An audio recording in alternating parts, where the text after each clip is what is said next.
and I welcome the opportunity to speak on this very important Electoral Amendment Bill 2023. And I want to thank the Commission for their work. The Commission was set up in February, and the report was published in August, and it was led by Miss Justice Marie Baker. And I wanted to thank the Department as well for their work in relation to this bill. First of all, I just want to refer to the Minister's speech, and it's a detailed speech, and I thank him. And he said somewhat jocosely that he hopes he never has to read through all of this again in terms of the changes or no changes to the constituency. And the best way to do that, of course, is to follow up, hopefully, on the research that's going to come from the Commission itself in relation to boundaries being fixed, bringing certainty, like the various academics have asked for, backing it up with research, that we would have certainty in relation to it, and with then flexibility in relation to the number of TDs, not in relation to the boundaries. And I think that's one of the best ways that we might help the Minister never to have to repeat this again. Unfortunately, it's going to happen again after the next census, which is in 27, because it didn't happen this time. And the reason it didn't happen this time is because the Commission were asked to base their analysis on the existing Electoral Act, which places a premium on the boundaries. Just for Deputy Ledden, I'm not sure when he came into the Dáil, but the boundaries have been set as the county boundaries, that we should take particular notice of them.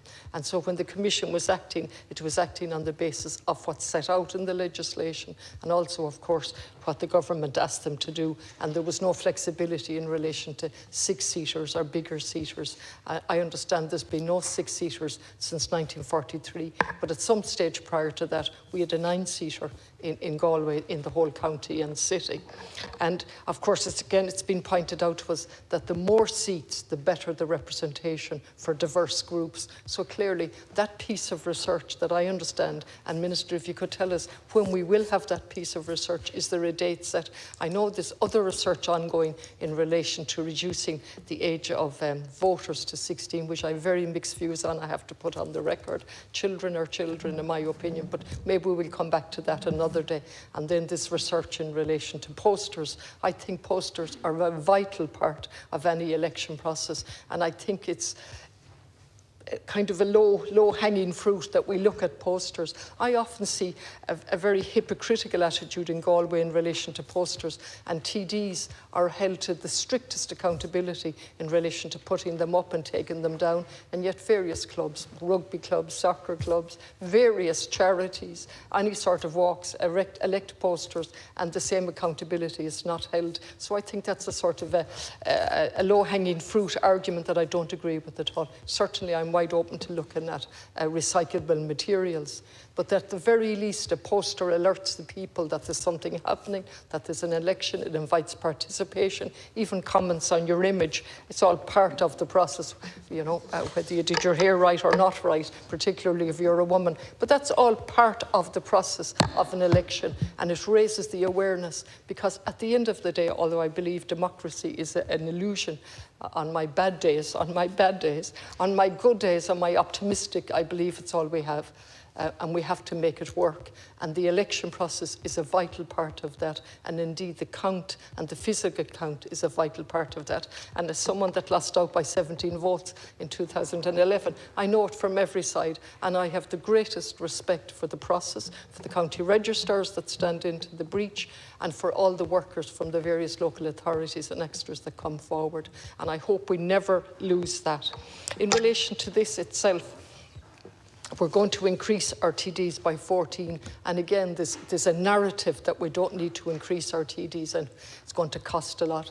And yes, it's going to cost some money, and that has been set out in the regulatory impact analysis. It's quite clear, it's open and accountable what it will cost, but it's also pursuant to the Constitution in Article 16, which sets out that all TDs will represent a population between 20,000 and 30,000. So again, rather than appealing to the lowest common denominator that we don't need TDs and so on, I think we have to set it out clearly for people what's involved, and then if we need to change the Constitution, which we clearly do, if we're going to change it, that then should be the argument and the focus of our approach.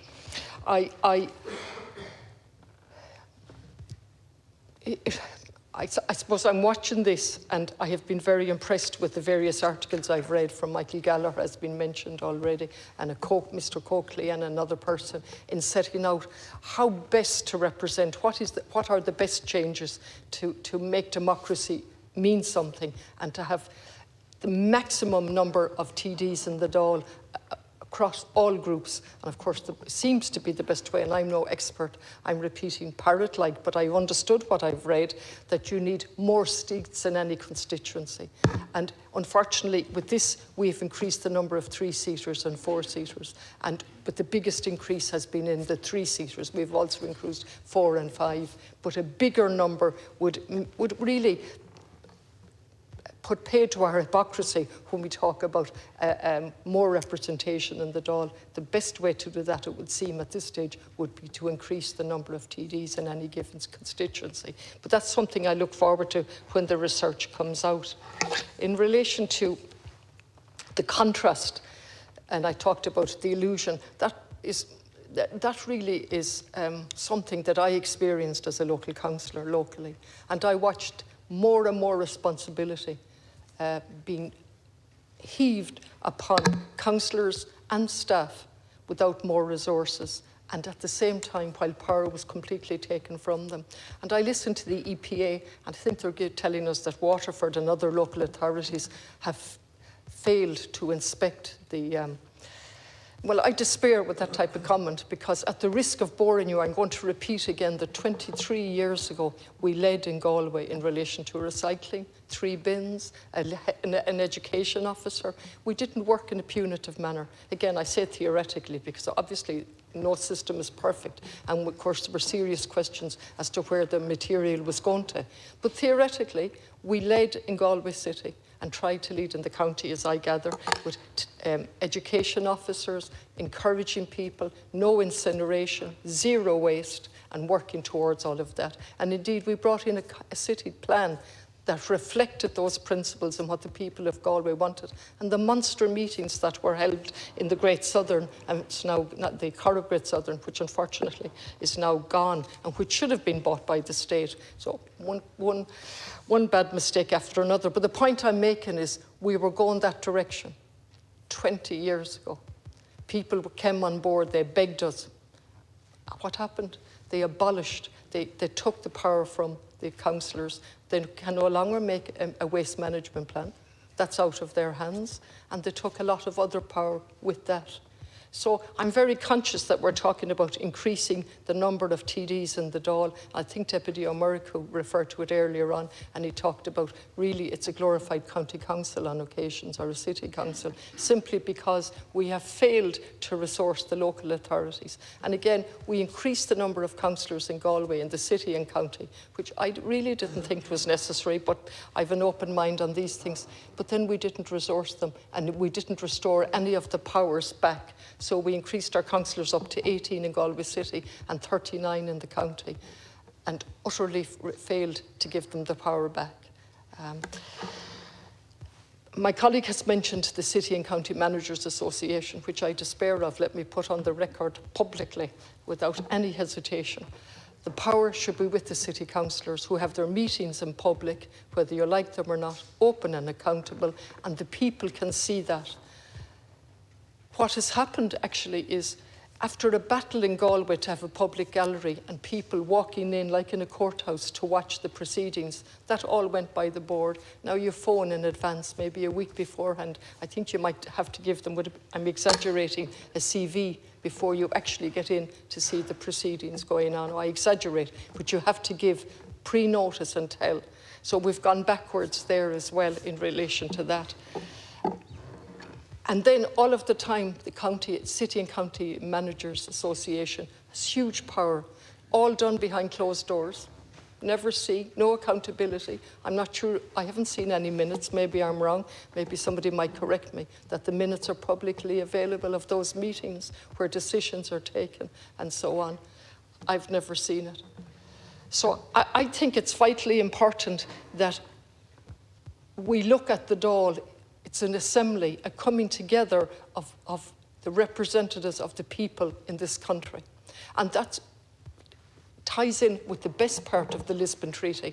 I think it was Article 10, but I can't remember precisely, where it said all decisions should be made as close as possible to the ground. Of course, the EU took off in a different direction, didn't it? And making decisions behind closed doors. We see the arms industry, which is very topical at the moment because of Gaza, and they're on equal footing with the commissioners, open door into them, totally against what the purpose of the article was in making decisions as close as possible to people on the ground. And so,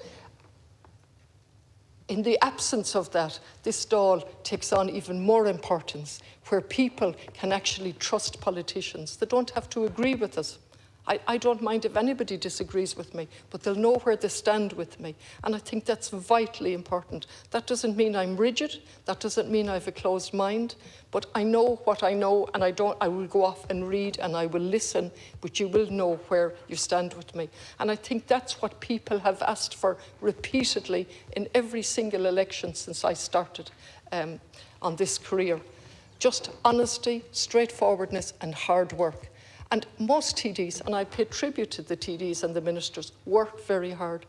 But the twisting of language and the spin from advisors is not it's not good. It creates a disconnect between the people on the ground who have elected us and their belief that we can do what we said we can do.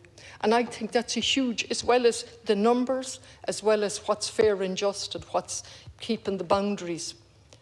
I think that's equally important. I'll finish by saying, I know in Galway when we took in South Mayo on the last occasion, Kilmaine, Shrule, and at the time Ballinrobe, they were most unhappy with us. And at least this has allowed them to go back into Mayo and have that recognition of the county. They didn't want us. It was a silly decision. It cut them off from Mayo and put them in with us. I mean, they were very good to me and I want to pay tribute to them, but it never made sense. I welcome the fact that we now have commission on a permanent basis, and really from up to 79 really there were serious allegations of gerrymandering, and that's what led to the various commissions on an ad hoc basis. Now we have a permanent one. We must resource it properly. It's ridiculous, it's pointless having a commission unless it's resourced possibly. And finally, in my last 30 seconds, and it was mentioned already, SIPO. It's vitally important that we listen to what they've told us repeatedly and written in annual reports. And they have appealed to us over and over to resource them so that they can carry out their job and so that they have the resources to do that, and we're not doing that. So increasing the number of TDs without parallel changes is not a good idea. Gar magadh.